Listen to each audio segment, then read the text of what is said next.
So now that our ball and our paddle are a little bit more controllable, let's start adding the ability to destroy the bricks up here at the top of the screen. So to destroy the bricks, we want to make sure that we know what it is we're bumping into that is a brick.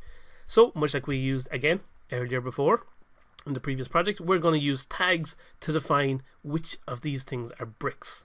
So we know that the walls won't be bricks, so we just need to make sure that all these brick objects get a unique tag. So we're going to go down to add tag, we're going to add the brick tag to them, or we're adding the brick tag to the list there. Then we go back into our bricks drop down, and we need to make sure that we drop that down and then select each of these individual bricks. I'm not sure why some of these have a child game object, but that's okay. I'm just going to add the brick tag to them. I'm unsure why that has a transform as a child of it. It's a little bit strange. I'm just going to delete those like that. So we added a tag to each one of those individually. We could have also equally just have gone to the original first brick and hit the apply button to apply that brick tag to all of them, and you'll see that actually on the on the other bricks it's still highlighted in bold that we've made a change to these ones, because we made an individual change to them, although the change we've made has actually been applied to all of them. So we've got our bricks all set up, so now we know a way of distinguishing those bricks from everything else. So now we can make an addition to the ball controller script that will go, okay, I've hit a brick, so maybe destroy that brick. So we'll go back into our scripts and into our ball controller script, and above where we have activate ball, I'm going to add the function in here for void on collision. Enter, I think, should work.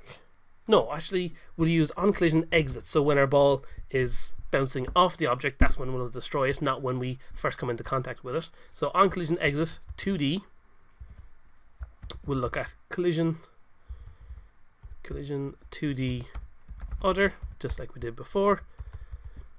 And basically all we're going to do check now is if the other game object has the tag which is equal to brick. So again, we want to make sure that we spell it the exact same and capitalize it the exact same as we've done in the game here. So if the other game object has the tag brick, then quite simply all we want to do is destroy other dot game object. So that'll just destroy the brick and make it disappear from the game. And the reason we don't do that when we're entering the collision is because if we did it on collision enter, what would happen is as soon as the ball touches it, it would make the object disappear, but then the ball would just keep going through any bricks it hits, and that's not what we want to happen. We want our ball to bounce when it hits a brick and then the brick be destroyed. So let's go into our game and actually test this out in action. So we'll let that compile down there, and as soon as that's done, there we go, we can hit play. And now we should see, there we go, when our ball hits a brick, it bounces off and the brick is destroyed. And you can see it's been removed from the hierarchy over here, which is perfect.